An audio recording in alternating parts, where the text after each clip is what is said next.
नमस्कार। सुबह 8 बजे के समाचारों में आपका स्वागत है। मैं हूं मोनिका चौहान और समाचारों में सबसे पहले हेडलाइंस।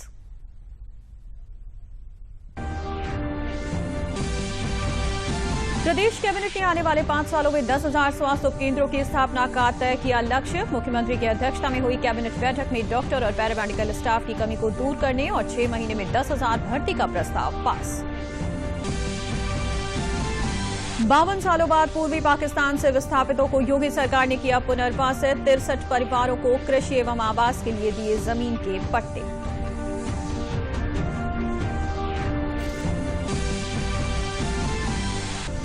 प्रदेश में शांति एवं सौहार्द के लिए बिना अनुमति के किसी प्रकार के जुलूस पर सरकार ने लगाई पाबंदी। मुख्यमंत्री ने सुरक्षा समीक्षा कर ईद और अक्षय तृतीया पर अतिरिक्त सतर्कता के दिए निर्देश।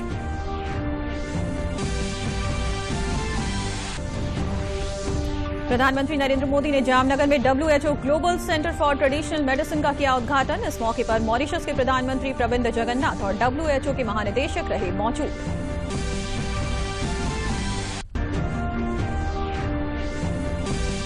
प्रधानमंत्री नरेंद्र मोदी ने गुजरात के दामा में जैविक खाद और बायोगैस संयंत्र किया राष्ट्र को समर्पित। कई अहम संयंत्रों का भी किया अवलोकन।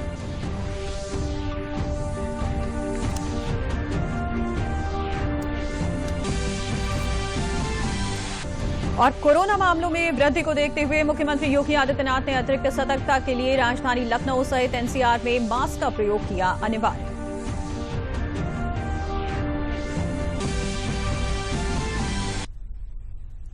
और अब समाचार विस्तार से। प्रदेश कैबिनेट ने फैसला लिया है कि अगले 5 साल में 10,000 नए स्वास्थ्य उपकेंद्रों का निर्माण किया जाएगा। मुख्यमंत्री योगी आदित्यनाथ की अगुवाई में प्रदेश कैबिनेट ने कई अहम फैसलों पर मुहर लगाई है। योगी सरकार के पहले कार्यकाल में वैश्विक महामारी से जूझते चली योगी सरकार ने एक जिला एक मेडिकल कॉलेज का लक्ष्य रखा था। दावा है कि 61 मेडिकल कॉलेज तैयार हो गए हैं, जबकि बाकी 14 जिलों में काम शुरू होने वाला है। सरकार की नजर डॉक्टर और पैरामेडिकल स्टाफ की कमी को दूर करने पर भी है। यूपी कैबिनेट ने लैब असिस्टेंट की भर्ती मामले में 25% प्रोन्नति के जरिए और 75% सीधे भर्ती किए जाने का फैसला किया है। पर्यटन विभाग के 4 बड़े प्रस्तावों को भी प्रदेश कैबिनेट ने मंजूरी दी है। प्रदेश में पर्यटन विकास के लिए हेलीकॉप्टर सेवा को मंजूरी दी गई है। इसके तहत आगरा, मथुरा और प्रयागराज में हेलीपोर्ट बनाए जाएंगे, जबकि लखनऊ में रमाबाई स्थल पर हेलीपोर्ट बनेगा। लखनऊ में NCDC की शाखा खोलने का फैसला किया गया है। सरोशी नगर में NCDC के केंद्र को जमीन दी गई है। NCDC को 30 साल के लिए 2.5 एकड़ जमीन दी गई है। इसके साथ ही यूपी कैबिनेट ने पुखराया बिंदकी राजमार्ग के चौड़ीकरण के प्रोजेक्ट को मंजूरी दी है। राजमार्ग की 42 किलोमीटर रोड 1,136 करोड़ 45 लाख रुपए की लागत से बनेगी। National centre for disease control NCDC का एक केंद्र यहां पर खुलना है। लखनऊ के सरोजिनी नगर में उसके लिए जमीन चिन्हित कर ली गई है और उसको लीज पर दिया जाना है NCDC को, national centre for disease control को। और उनकी शर्त ये थी कि जो निःशुल्क जमीन देगा वहीं वो खोलेंगे। पूरे भारतवर्ष में ऐसे 6 सेंटर खोले जाने हैं, उसमें लखनऊ का भी चयन हुआ है। तो निःशुल्क जमीन दिए जाने को लेकर के हम लोग यहाँ आए थे। वो 30 वर्ष के लिए 2.5 एकड़ जमीन सरोजिनी नगर के जैती खेड़ा में दी गई है। ठीक है। आगरा, मथुरा और प्रयागराज में पर्यटन की दृष्टि से सरकार का यह भी मानना है कि हम पर्यटन को बढ़ावा देने के लिए सुविधाएं जल, नभ, थल तीनों आवागमन की सुविधाएं देने के लिए प्रयासरत हैं। उसी क्रम में आज आगरा, मथुरा, प्रयागराज में पर्यटन विकास के लिए हेलीकॉप्टर सेवा संचालन के लिए हेलीपोर्ट का निर्माण PPP में करने के लिए निजी निवेशकों के माध्यम से हेलीपोर्ट का डेवलपमेंट करने का निर्णय लिया गया है। भूमि चिन्हित कर लिया गया है, उसके लिए जमीन की व्यवस्था कर दी गई है और पहले से लगभग 5-5 करोड़ रुपए का व्यय प्रदेश सरकार के द्वारा वहाँ इंफ्रास्ट्रक्चर डेवलपमेंट पे किया जा चुका है। और जैसा है जहाँ है उसी के अनुसार हम लोग PPP में उसको आगे बढ़ाने का निर्णय आज प्रदेश के मंत्रिमंडल के द्वारा लिया गया है। उत्तर प्रदेश में करीब 52 वर्ष पहले से विस्थापित 63 परिवारों को मुख्यमंत्री योगी आदित्यनाथ ने पुनर्वासन के लिए कृषि भूमि के साथ ही साथ आवासीय पट्टा प्रदान किया। मुख्यमंत्री आवास योजना के तहत सीएम योगी आदित्यनाथ ने विस्थापित 63 हिंदू बंगाली परिवारों के पुनर्वासन के लिए स्वीकृति पत्र वितरित किया। 52 वर्ष पहले पूर्वी पाकिस्तान से भारत आए बंगाली हिंदुओं को सीएम योगी आदित्यनाथ ने कानपुर देहात जिले के महेंद्रनगर में बसाने की व्यवस्था की है। इन सभी परिवारों को आवास के साथ जीवन में आगे बढ़ने के लिए कृषि योग्य 2-2 एकड़ जमीन भी दी है, जिससे कि इनका जीवन निर्वहन हो सकेगा। ये सभी 63 परिवार 1900 पाकिस्तान से आकर मेरठ के हस्तिनापुर में रह रहे थे। इस अवसर पर 63 हिंदू बंगाली परिवारों ने मुख्यमंत्री योगी आदित्यनाथ का आभार जताया।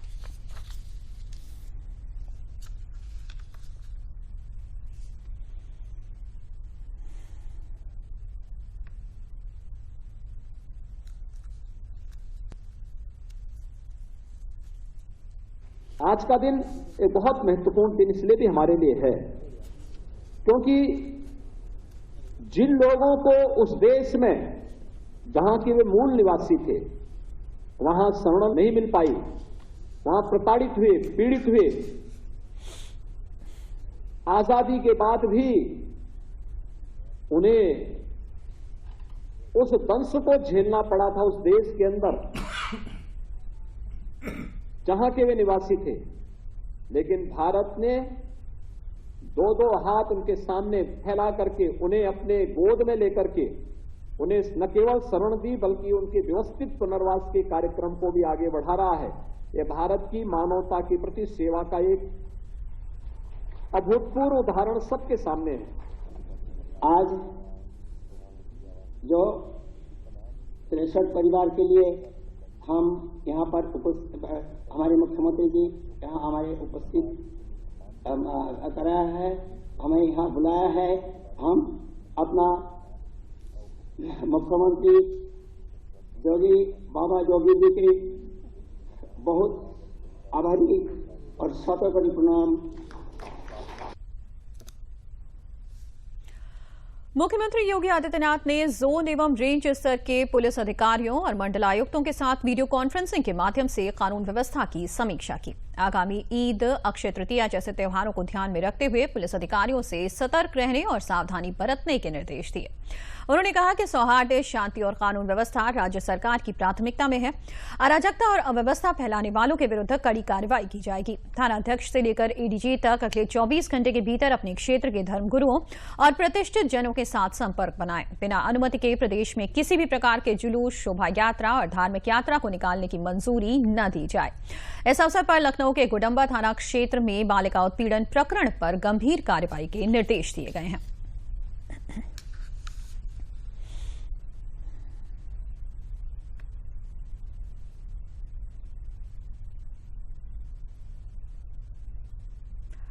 पीएम नरेंद्र मोदी ने गुजरात के जामनगर में WHO global centre for traditional medicine का उद्घाटन किया। इस मौके पर मॉरिशस के प्रधानमंत्री प्रविंद जगन्नाथ और WHO के महानिदेशक भी मौजूद रहे। इस दौरान WHO के महानिदेशक ने वहां मौजूद लोगों का गुजराती भाषा में स्वागत किया। ये दुनिया भर में पारंपरिक चिकित्सा के लिए एकमात्र वैश्विक आउटपोस्ट केंद्र होगा, जो वैश्विक स्तर पर स्वास्थ्य के एक अंतर्राष्ट्रीय केंद्र के रूप में उभरेगा। जामनगर की ये धरती अब दुनिया के मानचित्र में अपना नया स्थान बनाने जा रही है। दुनिया भर में पारंपरिक चिकित्सा को बढ़ावा देने के लिए यहाँ बन रहा है WHO global centre for traditional medicine. मंगलवार को प्रधानमंत्री नरेंद्र मोदी ने एक समारोह में इसकी आधारशिला रखी। इस अवसर पर मॉरिशस के प्रधानमंत्री प्रविंद कुमार जगन्नाथ और WHO के महानिदेशक डॉक्टर टेड्रोस घेब्रेयेसस भी मौजूद थे। WHO global centre for traditional medicine दुनिया भर में पारंपरिक चिकित्सा के लिए पहला और एकमात्र वैश्विक आउटपोस्ट केंद्र होगा।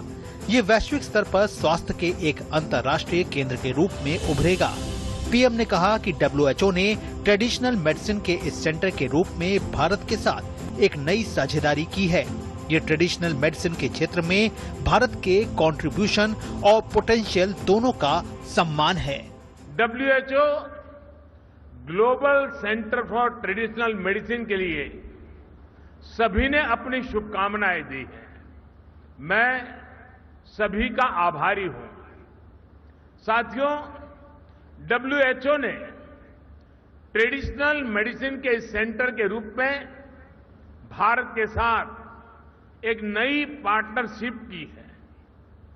ये ट्रेडिशनल मेडिसिन के क्षेत्र में भारत के कंट्रीब्यूशन और भारत के पोटेंशियल दोनों का सम्मान है। भारत इस पार्टनरशिप को पूरी मानवता की सेवा के लिए बहुत बड़ी जिम्मेदारी के रूप में ले रहा है।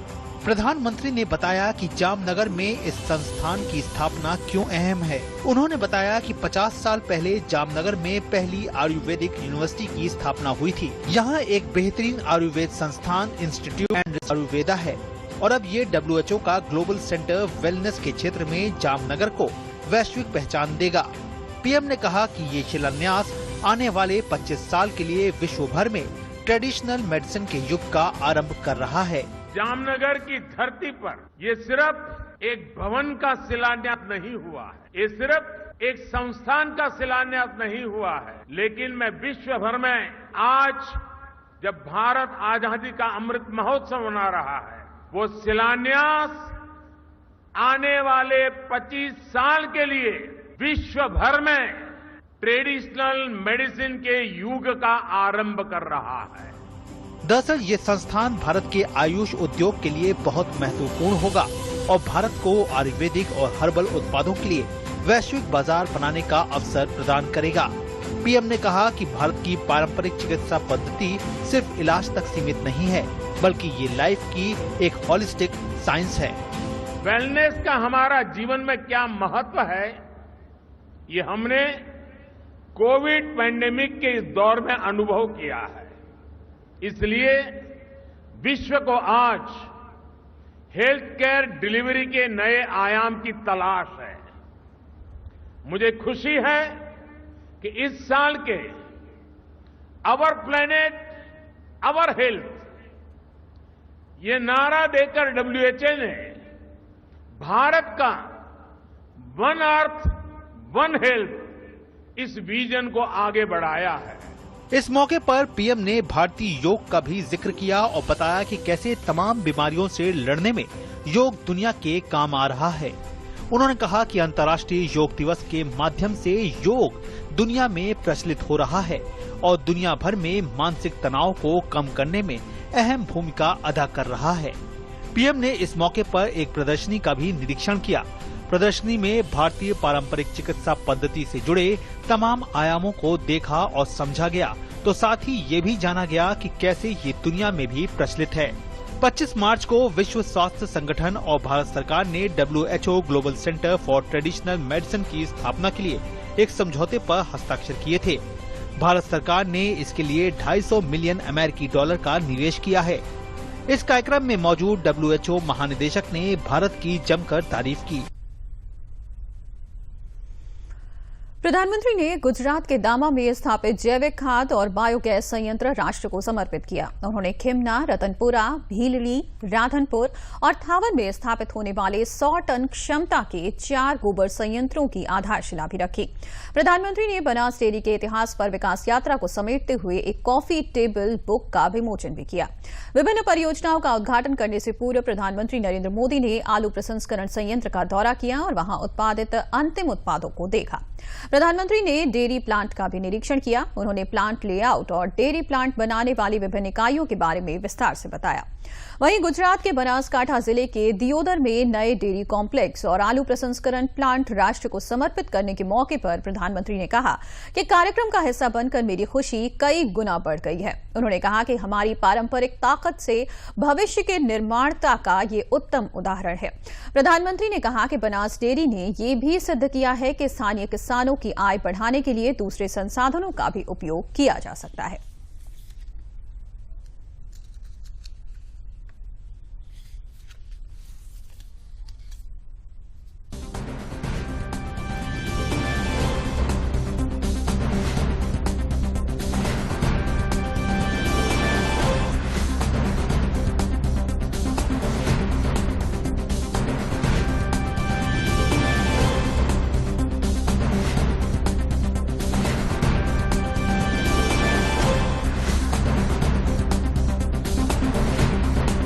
संकुल के लोकार्पण का कार्यक्रम का हिस्सा बनकर मेरी खुशी अनेक गुना बढ़ गई है।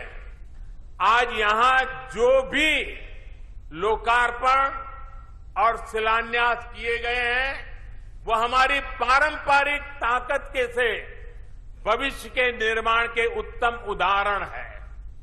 बनास डेयरी संकुल, चीज और वे प्लांट, ये सभी तो डेयरी सेक्टर के विस्तार से अहम है ही।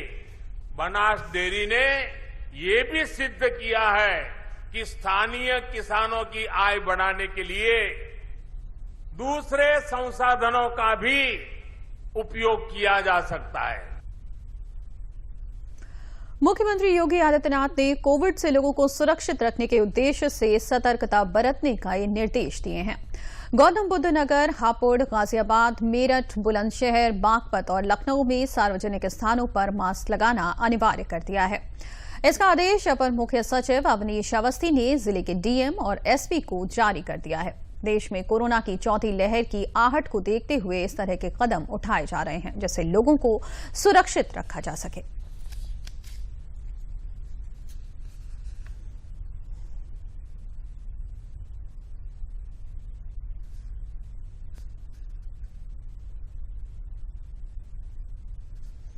आपको बता दें कि कोरोना के मामलों ने एक बार फिर से दस्तक देनी शुरू कर दी है, जिसे देखते हुए कई राज्यों ने कोविड से जुड़े कई दिशा निर्देश जारी किए हैं। उत्तर प्रदेश और हरियाणा के एनसीआर में आने वाले शहरों में फेस पर मास्क अब जरूरी कर दिया गया है और दिल्ली में अभी तक मास्क अनिवार्य करने का फैसला नहीं हुआ है। देश में कोरोना संक्रमण के दैनिक मामलों में फिर से उछाल देखा जा रहा है। खास तौर पर उत्तर प्रदेश, दिल्ली और हरियाणा के कुछ जिलों में संक्रमण बढ़ने का असर दिख रहा है। इसी के मद्देनजर उत्तर प्रदेश और हरियाणा के एनसीआर में आने वाले शहरों में फेस मास्क जरूरी कर दिया गया है। इन शहरों में गाजियाबाद, नोएडा, गुड़गांव और फरीदाबाद प्रमुख हैं। गौतम बुद्ध नगर के जिलाधिकारी सुहास एलवाई ने कहा कि जिले में कोरोना मामलों में बढ़ोतरी हुई है, लेकिन उस पर लगातार निगरानी रखी जा रही है। गौतम बुद्ध नगर में विगत कुछ दिनों में केसेस की संख्या में वृद्धि जरूर हुई है, परंतु उसके ऊपर लगातार निगरानी रखी जा रही है। जो आवश्यक कदम उठानी है उस पर काम किया जा रहा है। और अच्छी बात यह है कि अब तक की जो केसेस आई है उसमें अधिकांश लोग होम आइसोलेटेड है और शीघ्र ठीक भी हो रहे हैं। उत्तर प्रदेश में कोरोना के बढ़ते मामलों को समय रहते नियंत्रित करने के लिए सरकार ने जरूरी कदम उठाए हैं। प्रशासन ने साथ ही एक पत्र में कर्मचारियों के लिए विशेष आकस्मिक अवकाश स्वीकृत करने के निर्देश जारी किए हैं। आधिकारिक पत्र में लिखा है कि कोविड से संक्रमित कर्मचारियों को अधिकतम 1 महीने का आकस्मिक अवकाश स्वीकृत किया जाए। और अब अगली खबर अयोध्या से। रामलला के दर्शन के लिए आने वाले श्रद्धालुओं में सामाजिक समरसता की अनुभूति कराने के लिए जन्मभूमि परिसर में माता जानकी, महर्षि वाल्मीकि, गणेशी के अलावा निषाद राज, माता शबरी और पक्षी राज जटायु का मंदिर बनाया जाएगा। ये निर्णय श्री राम जन्मभूमि तीर्थ क्षेत्र ट्रस्ट की 2 दिवसीय बैठक के अंतिम दिन सर्वसम्मति से लिया गया। श्री राम जन्मभूमि तीर्थ क्षेत्र ट्रस्ट के महासचिव चंपत राय ने बताया कि रामलला की बाल रूप में एक अलग मूर्ति बनाई जाएगी। हालांकि कोशिश की जा रही है कि मूर्ति सफेद पत्थर, काला पत्थर या फिर मुक्तिनाथ का एक शालिग्राम से बनाई जाए। वहीं उन्होंने ये भी स्पष्ट कर दिया है कि दिसंबर 2023 तक राम मंदिर के गर्भगृह में रामलला को स्थापित किया जाना है। राम मंदिर निर्माण समिति के चेयरमैन नृपेंद्र मिश्र की मौजूदगी में ट्रस्ट के पदाधिकारियों ने मंदिर निर्माण की कार्य प्रगति पर संतोष व्यक्त किया। ट्रस्ट के महासचिव ने बताया कि राम मंदिर निर्माण का 30% काम पूरा हो चुका है।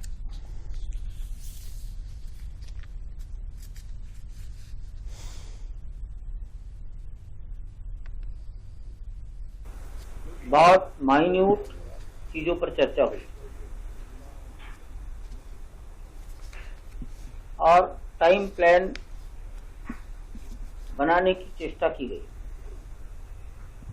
क्योंकि हमने विचार किया है कि दिसंबर 2023 तक गर्भगृह में भगवान को स्थापित करना है, प्रतिष्ठित करना है। रिटेनिंग वॉल, परकोटा, इन सब पर विचार हुआ है।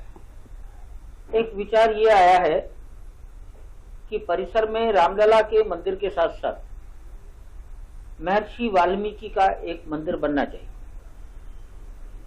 माता शबरी का मंदिर बनना चाहिए, निषाद राज का मंदिर बनना चाहिए। जटायु का मंदिर बनना चाहिए, माता जानकी का मंदिर बनना चाहिए, गणपति का मंदिर बनना चाहिए। इन बातों पर आज काफी चर्चा हुई है और लोगों ने सैद्धांतिक रूप से इसको स्वीकार किया है। दिल्ली के जहांगीरपुरी इलाके में शनिवार को हुई हिंसा के मामले में दिल्ली पुलिस ने 5 आरोपियों पर एनएसए लगाया है और जहांगीरपुरी में पथराव के बीच में गोली चलाने वाले आरोपी सोनी उर्फ इमाम उर्फ यूनुस को 4 दिन की हिरासत में भेज दिया है। इन सब के बीच दिल्ली पुलिस की जांच जारी है और उसने कहा है कि स्थिति शांतिपूर्ण है और बड़ी संख्या में पुलिस बल की तैनाती की गई है। दिल्ली में शनिवार को हनुमान जयंती पर जहांगीरपुरी में भड़की सांप्रदायिक हिंसा मामले में दिल्ली पुलिस मामले के हर पहलू की जांच कर रही है। 3 दिन बाद भी इलाके में तनाव बरकरार है।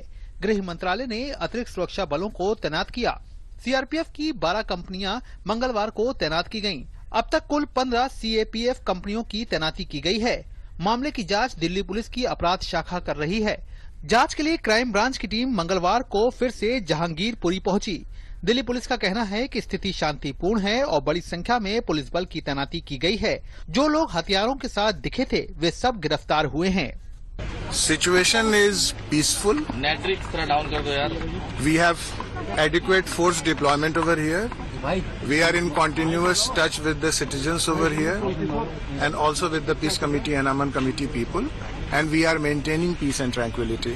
कि जहाँ कहीं भी पिस्टल या तलवार दिखने की बात आई है, सारे लोग अरेस्ट हुए हैं, सभी लोग अरेस्ट हुए हैं। वेपन ऑफ ऑफेंसेस जो हैं वो रिकवर हुआ है, इन्वेस्टिगेशन चल रहा है। ये भी खबरें आ रही हैं कि जहांगीरपुरी हिंसा में पीएफआई का भी हाथ हो सकता है। दिल्ली पुलिस इस मामले में ज्यादा कुछ बताने को तैयार नहीं है, लेकिन उसका कहना है कि अभी मामले की शुरुआती जांच चल रही है। अभी इन्वेस्टिगेशन बहुत इनिशियल स्टेजेस में है। आप सब जानते हैं कि एक बहुत बड़ी संख्या में लोगों को गिरफ्तार भी किया गया है और कुछ जुवेनाइल हैं जिन्हें हमने एप्रीहेंड किया है। तो इन्वेस्टिगेशन एक रोबस्ट तरीके से ठीक डायरेक्शन में और पुलिस का जो यहाँ एडिक्वेट प्रेजेंस है उसके थ्रू हम यहाँ पर पीस एंड ट्रैंक्विलिटी शांति व्यवस्था हम मेंटेन। सूत्रों के मुताबिक दिल्ली पुलिस हिंसा मामले में अपनी शुरुआती जांच रिपोर्ट गृह मंत्रालय को सौंप चुकी है। पुलिस सूत्रों की माने तो प्रारंभिक रिपोर्ट में पूरी घटना और दिल्ली पुलिस ने जो कार्रवाई की है उस पर प्रकाश डाला गया है। दिल्ली पुलिस के आयुक्त राकेश अस्थाना सोमवार शाम केंद्रीय गृह मंत्री अमित शाह से मिले थे और उन्हें पूरी जानकारी दी थी। अमित शाह ने दिल्ली पुलिस को जहांगीरपुरी हिंसा मामले में शामिल लोगों के खिलाफ कड़ी कार्रवाई करने और कानून व्यवस्था को बनाए रखने के लिए सख्ती के निर्देश दिए थे। इस बीच इस मामले में राजनीतिक आरोप प्रत्यारोप जारी है। बीजेपी ने विपक्ष खासकर आम आदमी पार्टी और कांग्रेस पर इस मामले में जमकर निशाना साधा है। दिल्ली पुलिस आयुक्त राकेश अस्थाना ने सोमवार को बताया था कि हिंसा मामले में अब तक 2 समुदायों के 23 लोगों को गिरफ्तार किया गया है। इस बीच धार्मिक जुलूसों को लेकर राज्य सरकारें भी सख्ती बरत रही हैं। यूपी की योगी आदित्यनाथ सरकार ने कहा है कि कोई शोभा यात्रा, धार्मिक जुलूस बिना विधिवत अनुमति के ना निकाला जाए।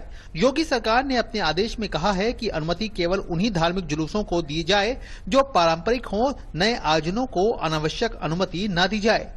यूपी सरकार ने पुलिस को भी सतर्क रहने के निर्देश देते हुए कहा है कि वर्तमान परिवेश को देखते हुए पुलिस को अतिरिक्त संवेदनशील रहना होगा। थानाध्यक्ष से लेकर एडीजी तक अपने अपने क्षेत्र के धर्मगुरुओं, समाज के अन्य प्रतिष्ठित जनों के साथ सतत संवाद बनाएं। मुख्यमंत्री योगी आदित्यनाथ ने कहा है कि विगत 5 वर्ष में स्वास्थ्य एवं चिकित्सा के क्षेत्र में प्रदेश में अभूतपूर्व कार्य हुआ है। प्रधानमंत्री श्री नरेंद्र मोदी के नेतृत्व और मार्गदर्शन में प्रदेश सरकार ने कोविड नियंत्रण और प्रबंधन में उल्लेखनीय योगदान दिया है।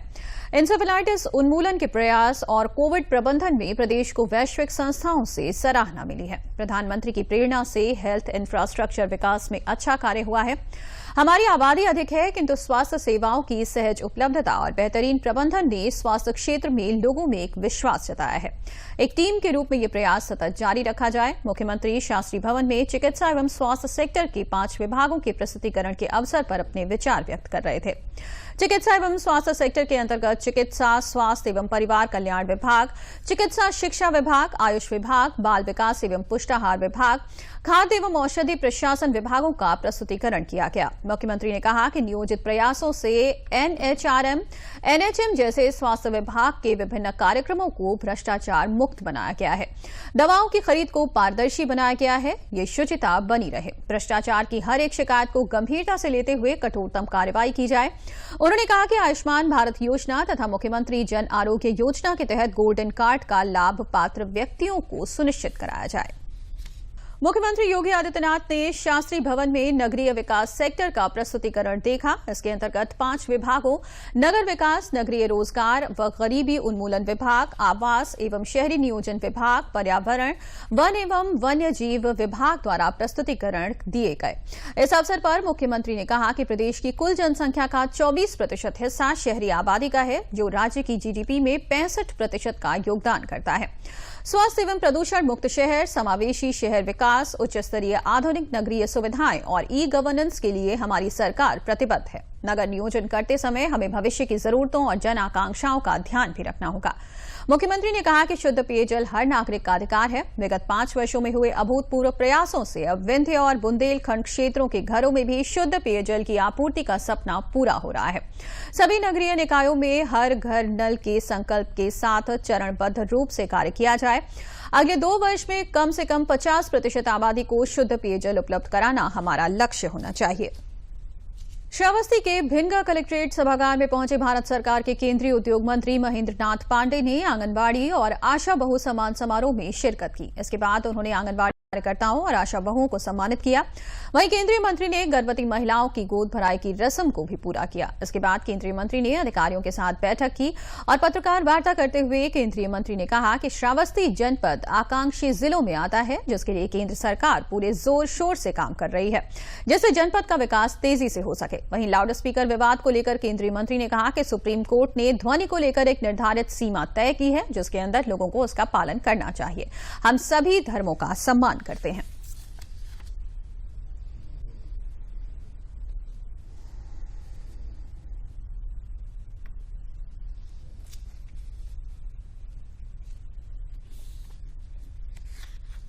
कि ये जो आकांक्षी जिले का कंसेप्ट है, ये जो है इस देश में विकास की दृष्टि से जब से 1980 के बाद से जब से ये ब्लॉक सेटअप और जब प्रथम पंचवर्षीय योजना से भी इस देश के अंदर जब पैसे भेजे जाते रहे विभिन्न विकास के लिए, तो उसके लिए आबादी के आधार पर समानुपातिक रूप से राशियां जाती है।